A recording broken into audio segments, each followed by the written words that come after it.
Merry Christmas! This special podcast contains adult language, mature situations, delectable food, knowledgeable main characters who are oblivious to everything else, father-son rivalries, long-running series drama, intellectual debate, and holiday well-wishes. Listener discretion is advised. Spiraken Manga Review, episode 347, Oishinbo. Hello and welcome to another episode of the Spiraken Manga Review. This is your host Zan saying Meli Kalikimaka, Merry Christmas and Konnichiwa, and what's up? Yes, this is a very special episode of the Spiraken Manga Review because, well, besides the fact that we're talking about a manga that I'm actually really digging, it's also the episode that we're releasing on December 25th, 2019. Yes, this is a holiday episode, a Christmas episode, if you will, but it's not just Christmas because 2 days ago, Hanukkah started. So yes, it is day 3 or night 2 of Hanukkah. You have, or is it day 3? Can't really remember. It's my brain's kind of percolating. But I digress. Hope all of you out there at Internet Land are doing well and hope you are having a very good holiday season, no matter what holiday you are spending, or even if it's just a regular day. Hope you're having a good, relaxing day off, or a day working, because things are a little bit crazy, but getting a little ahead of myself. If you're joining us for the first time, welcome. Spiraken is a podcast that provides informative reviews about connected enhanced narratives. What the hell does that mean? Pretty much every episode, I and my co-host, when I have co-host, we talk about different geeky topics. Since this is the Spiraken Manga Review, obviously we're talking about manga, and we tell you the pros and cons about it, how the art style is, the characters are, the overarching plot, and if the series is worth investing your time in or not. You don't have to agree with anything that I and my co-host say, but we try to be educational, enlightening, exciting, and entertaining, most importantly. We give you a nice round view of the series, and we go over some of the basic parts about it, what makes it interesting and great. Sometimes we don't go too in-depth, sometimes we go overly in-depth, but we try our best we can. And we have hundreds of episodes. We're currently counting at 347 episodes, and if you want to check out any of them, you can go to our main website, www.spiraken.com, which has all of our different podcasts. And I gotta say, there are some fun ones, some crazy ones, and some which are just what the fuck. But you'll find something, I guarantee it, and we've talked about a lot of things over the years. Check our review archive on the website and you can see what we reviewed. We also have a movie review, an anime review, a game review, and even a convention report. So check them all out. Now that that is out of the way and I've done all of the essential, the basic businessy stuff, let's get to some of the fun, shall we? Because today, like I said, is Christmas. Well, I'm recording this a couple days before Christmas, but it's Christmas. And I hope you guys are doing well. I pretty much know I'm going to be driving to my parents' house, so that should be fun. But before that, what I do on Christmas Eve, something that's a lot of fun, something a little different, is that Gretta, my usual co-host and wife, and I actually do something kind of cool. Something that we really enjoy doing that we heard about that's something from, well, it is from Europe. It's a nice little tradition where Christmas Eve we exchange books, we make some hot chocolate, and we read. And knowing me, I'm going to get probably a light novel or another insane manga that I'm going to read and love and enjoy. I've picked up something very special for the lovely Gretta. Just to spoil it, I talked about it in the last episode. I got the first volume for her, and she hopefully will be very excited. I'll let you know in the next episode how it went. We'll see. Speaking of the next episode, the next 2 episodes are going to be actually released a day early and a day later. What do I mean? Because this is the end of a decade, we're going to be doing a special release, shall we say. We're going to be doing 348 on New Year's Eve in the year 2019, and then we're going to be releasing 349 on January 1st, 2020, after a decade. So I'm kind of excited for that. A little weird and geeky, but hey, we're geeks, we're otaku, we love it. So, now that that little splurge is out, let's get to the other part that you guys have been enjoying lately, and that is my manga releases for the week. And all these came out on Christmas Eve, so maybe you pick them up for your family, maybe you're going to use gift cards you get to buy them this week. But we got a light release of stuff coming out this week. Nothing crazy, nothing weird. Primarily the big one we have is Captain Harlock Dimensional Voyage Volume 10. You have Happiness Volume 10 also. How to Treat Magical Beasts, Mind and Master's Medical Journal, Volume 4. Kingdom Heart X, Your Keyblade, Your Story, the novel, a light novel. Little Devils Volume 3, Real Account 12 and 14, surprisingly 13 is also being released, Species Domain Volume 7, Toradora, the light novel, Volume 8, and Ultra Kaiju Humanization Project Volume 4. Now, out of all of these, the only two I'm interested in are Real Account and Harlock, because the rest of them, we'll see. I mean, Ultra Kaiju Humanization Project, it's a mouthful whenever you say it. That one I've heard good things about, haven't checked it out yet. It's been on the wheel 4 times, and every time I spin it, it goes right past it. But those are what I'm intrigued in. I'm curious, what are you guys interested in? What do you guys think is the best thing to purchase for, well, this week? Let me know. Spiraken@gmail.com, or you can email me personally at zan@spiraken.com. Oh, forgot to mention, you can also find us at Instagram, Twitter, Tumblr, YouTube, Apple Music, Apple Podcasts, iTunes, Podcasts, Apple Podcasts, Facebook, Stitcher, Spotify, and various other social media accounts. Just type in Spiraken, Spiraken. I guarantee you'll find us one way or another. Also, you can direct message me at Spiraken. If you want an immediate response to your comments, concerns, and whatnot, just direct message me. Also, follow us on Instagram. Tag us if you see us at a con. And finally, last thing, this is the last thing I'm going to ask you guys for the episode before I get into some more fun, is go to http://tinyurl.com/helpzan and leave us a rating and a comment on Apple Podcasts. Seeing your guys' reviews and ratings gives me hope that people listen to this podcast, and more importantly, it's like giving me a little tip. Seeing what you guys like, what you didn't like, and what you want me to change up. Leave the comments there, give us a good rating, and whatever cool ratings or funny ratings, I will read on the air every month. We'll do a whole list of them. So let us know what you guys think. So, now that all of the propaganda for Spiraken is done, let's get to the big thing, which is, besides the holidays, the review of the episode. And joining us just for a little bit of color commentary, because she hasn't read the manga yet, but she's seen me work on it and also has tasted some of the fruits of my labor for this, is Gretta. Hey! Yes. So the manga that we're actually talking about today was written by Tetsu Kariya all the way back in the far distant year of 1983. That is a far distant year. And it came out until May 12th, 2014, where the series went on indefinite hiatus. Pretty much it got canceled because the writer did something really screwed up. Not screwed up, it was just commentary. Went to jail? No, we'll get into it in a little bit.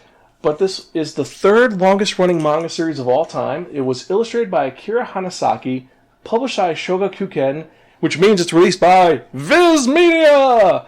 And speaking of which, it has the most infuriating and angering release ever. I get really mad about it. I think you've heard me rant about this a couple times. It doesn't come out in order. Nope, not at all.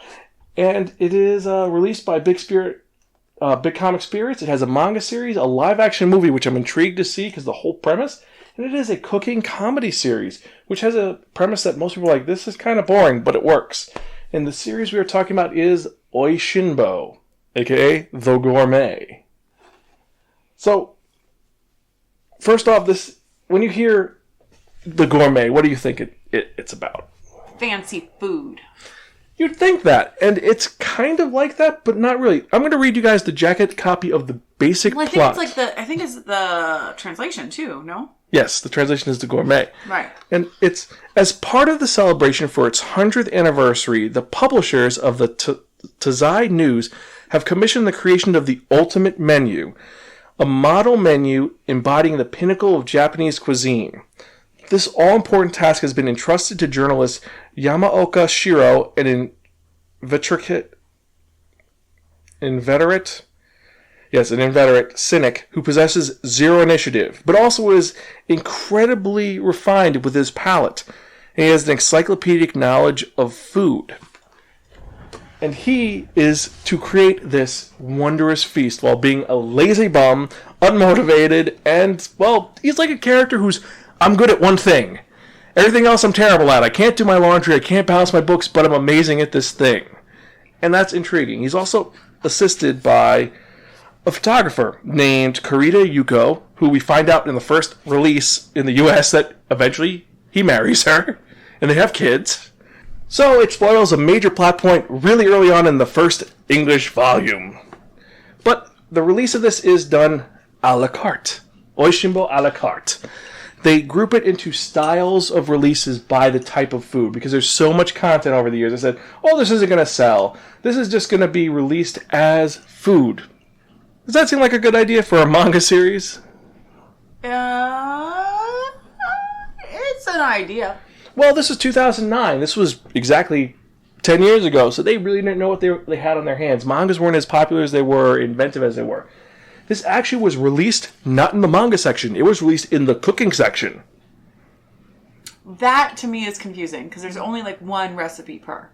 No, it is an in-depth treatise on cooking and food, because It should be released in the lifestyle section. It should be released in the lifestyle section. And the writer, he's not a food connoisseur, and he's, like, shocked that people read this and are like, oh my god, food critics like my book. Why are they reading my stupid comic? Because he's so in-depth in the knowledge. A lot of the series is him just going into huge dumps of knowledge about food, and it gets a little annoying, but it's intriguing as well, because, I mean, I didn't know that eggplants, that natural color is not the color you see in the supermarket. In order to get the right type, you know, it's not with pesticides. You look for the color, the grain, the color of the insides, the flavor, the texture, the smell, and how lettuce supposedly is supposed to taste like corn. I did not know that. Depending on the type of lettuce. But lettuce, the reason why is the pesticides ruin the flavor of it, and there's a specific type of lettuce. Like, a lot of this is Japanese cuisine. Most of it's Japanese cuisine, let's be honest. But which is why you can have lettuce in Japanese stir fry and it tastes good, because it's not regular iceberg lettuce. But that is the thing. He's being a gourmet looking in all places possible, not just in the fancy restaurants. He's going to farms. He's going to local people. One of the entire chapter is that there's an old lady who used to raise him and watch him, and she's really old, and she brings food for him and his wife because they're married, and she's like, now I can die and I'll be happy. And his neighbor, there's a whole kerfluffle with his neighbor getting pissed off, like, how come you don't buy food from my grocery store? Because this old lady, she grows her own food, and it's his daughter won't eat the vegetables from their store because it's all, like, processed GMO, and the old lady has these very organic, and they're tasty foods. Well, even when I was a little girl, our neighbor grew carrots in his backyard. I still remember what they taste like. Decades later, I still remember what those carrots taste like, and there's truth to it. The commercially farmed stuff doesn't taste as good. And this is a series which is, like I said, 2010 this came out, and some of these stories are from 1984, and they're talking about GMOs and how pesticides can't be used, and it's engaging and intriguing. So the series, like most series, you need a villain, right? Right. You need someone to oppress them. Now, who would be a good oppressor to a newsman, a guy who's writing a book? You need someone who's against him, a rival, maybe. This has the most obnoxious rival ever, the president of the Gourmet Club. He's a guy that if he goes to your store and hates you, he will shut the store down. If he thinks that you cooked food wrong, you're fired. Your food isn't good enough. He will show up at a restaurant and it will close immediately because he didn't like it. Or if he loved it, it will be popular. It's like the guy from Ratatouille, who looks like Vincent Price. Right. How he could destroy a restaurant just by being there. And this guy thinks he's the hot shit. And he hates our main character. He hates him with a passion. You know why he hates him with a passion? Why? It's his son. This is the father of our main character, and he is a total asshole. His name is Yazan Kaibara, and he's this artist, Renaissance man who apparently was a shit to his wife and caused problems, and because of this, there's a huge feud with him and his son. That's why his son uses his mother's maiden name instead of his name. And they're constantly going at it, and he ends up working for a rival newspaper to create, instead of the ultimate menu, the supreme menu. And it's a pissing contest. Constantly like, oh, we're going to compare in this chapter, they're going to compare to see what dish is better. It's, oh, well, you don't know this because of this, or I'm able to tell this because of this. Right? Your food isn't going to be cooked correctly because you needed to add this type of food specifically. Or the rice chapter where it's like, oh, in order to get the perfect rice, you have to pick through every single rice and get the perfect grain, and all the black grains you have to pick out in order to get perfect rice. It's like, this is like old school insane level of good, but it's like no one in their right mind would do this. Well, I don't know. People do it. Yeah, a lot of stuff are just bizarre and crazy and work in ways. Like one was about you pickled beets in mayonnaise. And apparently it works. It makes an amazing flavor, and he did not. He was shocked by it. And it's... I didn't think you could pickle anything in mayonnaise. Apparently this is the case, but I digress. The series the a la carte series is released into 7 volumes that are each focusing on different things, like I said. The first volume is Japanese cuisine, sushi, whatnot. You have sake, which is just about drinking and about using it to marinate. You have ramen and gyoza. You have fish, sushi, and sashimi, which is about fish, sushi, and sashimi, the right way to cut. Also has a little bit about fugu fish, because fugu fish is apparently tasty fish. Poison, poison, poison, tasty fish. You have the vegetable one, which actually made me want to eat vegetables. It's kind of crazy like this. At one point, there's a guy who's like, all I want to eat is spinach. I want a third helping. I want to be like I was a child again. I was like, what type of spinach are you fucking eating? I hate spinach. Not anything but canned. Yeah. There's an entire chapter about someone who doesn't like a specific type of food, and then he meets a kid. He's like, you have to eat good food. Well, I don't like this food. Good for you. I hate that food too. Just this random copy like, oh, really? It's like, he's supposed to be like, you have to be big and strong. Eat your food. But not that. That's bad. And they have to kind of convince them both to eat the food by cooking it right.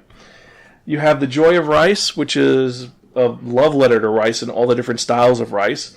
Also goes into a little of the fact of how certain rice from a certain country that is not Japan makes their rice out of non-edible things. Plastic. Yep. And then last but not least, the one which I'm currently holding in my hand, which is a little different, is isekai food, pub food. And this is fun, a little bit. Who doesn't like pub food? Well, the only thing which I don't like is that in the beginning of each volume, because these are huge volumes, they're expensive, but they are French doored, so they have the fake dust jacket. They're 5x8. They look beautiful, and they have color panels with 1 to 2 recipes per book. And with the isekai, it has the worst recipe possible. It's got fried sardine fish cake. How is that the worst possible? Out of all the recipes, I think it's the worst possible, and that's including the asparagus one, which I like the asparagus one. It's because the asparagus is awesome. Yes, the sushi one is awesome. The veggie one is awesome. The ramen and gyoza. Yep. The Japanese cuisine one is difficult, but it's hard to get a hold of things. But it is an intriguing story. Now, the art style is dated. This is from 1983. I mean, how would you describe the character design? It's very commercialized gem and the holograms. However, the characters are terrible. What about the food? It's hard with it in black and white. It is. I mean, the food looks pretty good. Yeah, the food looks pretty good. And that's how it should be. It's a food manga, so the food should look delicious and delectable. And the characters, well, they're a little bit reminiscent of City Hunter, Mokori Time. Yeah, that's from the same era, so yeah, it's very functionized. Like, the hairstyles are the same. This also looks like Yu Yu Hakusho. Like, the main character has that same pinch perm hair cut as the main character. Which is a plus and a minus for it. Now, the one thing is the controversy, because I brought up a controversy earlier. Why was this canceled? Because it had gone hiatus a couple of times, and then in around the Fukushima Daiichi disaster, they released a chapter which was not exactly... It wasn't as nice as it could have been.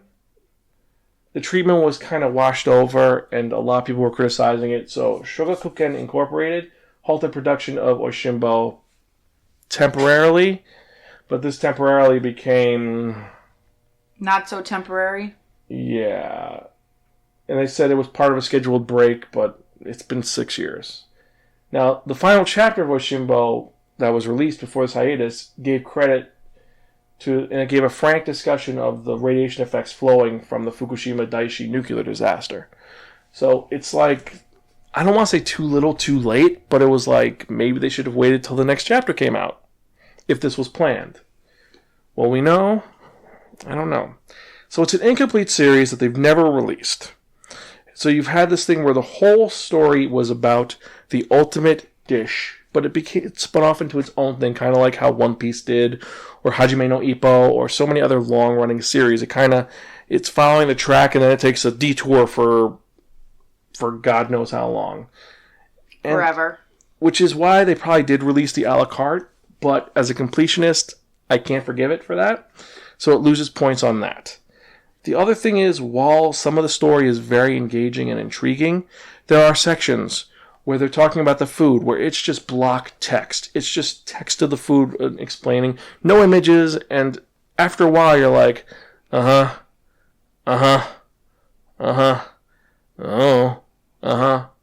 could be better. I can't be all like, yay, the best thing ever, woo! I'm like, no. You love it, but you love to hate it. And that's it. But this isn't like Cooking Papa, where I love that, where you could see images every section. It's not like Restaurant to Another World, where it doesn't have the recipes, but you're intrigued to know more. Not like Nobu, even though I'm not a huge fan of Nobu. Nobu intrigues me. This is engaging, but then it just goes on to super tangents. Like, okay, I want to know what's happening. It's like a really shitty Drops of God. I hate to bring up Drops of God, but it's like of crappy, because Drops of God kind of kept the steam is, here's the plot. We have the 12 apostles to find. We find those 12 wines, then someone will win. This is, we're going to work on the menu. We're going to work on the menu. Okay, no, instead we're going to take our coworker's son to a baseball game because the dad is going to go drinking. And then it's like, he doesn't like food, so I'm going to cook food for him to make him love food. I want the little bit of the ticking clock, a little more. So for that reason, I'm going to have to lower this manga from really, really, really fucking to cool to borrow from a friend and don't return unless offered, well, any type of awesome food. It's good. It's really good. It's just, it loses a lot of points. It doesn't. Also, you only get 7 volumes out of 111 chapters. We get a grand total of 20 chapters out of 111 chapters. And they're not even in order, and it spoils everything in the first of the releases. So, yeah. Spoiled. I will give props to Viz for trying. You give it Spoiled Food Award? No, I give it props. I mean, I gotta give props to Tetsuchiro Miyake. She translated an amazing job. It's a great translation. All the touch-ups are great. The design is great. It's just that it's lacking. It's lacking in the end. But the food is on point. If you are a gourmand, if you like reading about food, I highly recommend this. This is one you have to, even if it's a borrow from a friend, you have to have this in your collection one way or another. It's just that it does lose points. It's not the best thing since manga and Pocky. And sliced bread. And sliced bread, yes. So, with that in mind, do you have any disagreements, or if you want to let me know why you think Oishinbo is a better series than what I'm giving it props for, or if you think it's an overrated series, email me personally at Xan, that's Xan, @Spiraken.com. We're also on all those other lovely social media sites that are in the show notes, and let's get to it, shall we? Because it's time for that part we've all been waiting for. What am I talking about? I'm talking about that one, that only, the Wheel of Jingly Manga! We should have jingle bells to this. Because it is a holiday one. Now note, since this is being released on that happiest, wonderfulest of days, well, we could do something crazy, but we put a lot of interesting stuff on this. So we're going to spin it and see what we're reviewing on the day before 2020, so the 31st. So let's spin and see what we're going to review, because we have some good titles.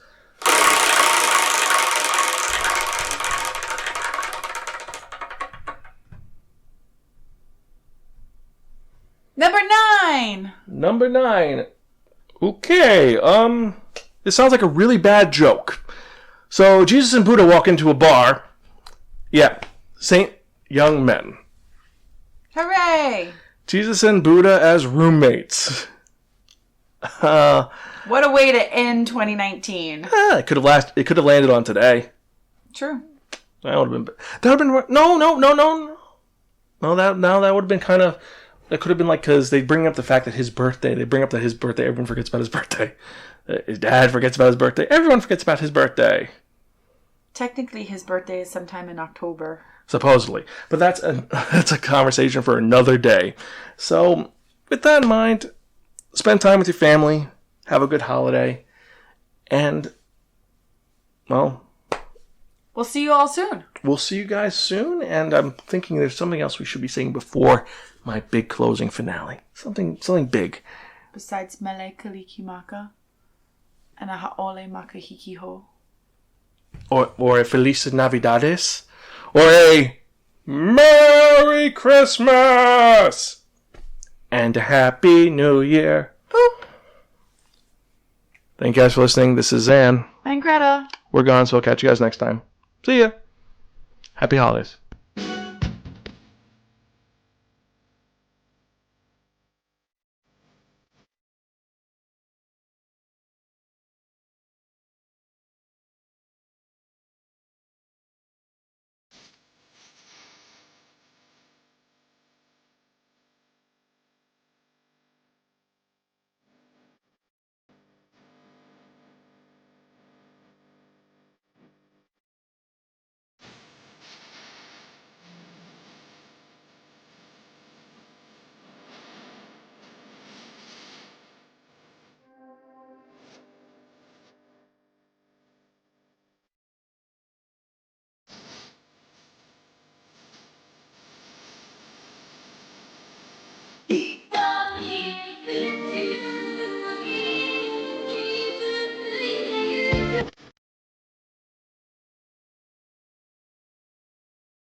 So now that is done, guys, I had something to let you guys know. I want to do a little update before I release this, because I know I'm releasing this really late in the evening. But, so I gave Greta her gift of Snow White with the Red Hair Volume 1. What did you think about it? Love it. Yes. Should we buy the second volume? Yes. Prefer the anime. Okay, so maybe I have to get her the anime Volume 1 and Volume 2 box set. Or we could watch it on... We're not being paid for this by Hulu! We'll wait and see. Sounds a lot like hula.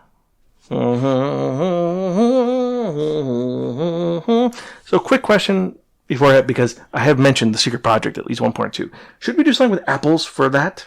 Or is it too difficult to do apples from Snow White with Red Hair because it is poisoned? No, we can do poisoned apples. Because technically, alcohol is kind of a poison. Or should we do that ginger beer thing she made? Well, if you know about the secret project, let us know. See you guys later.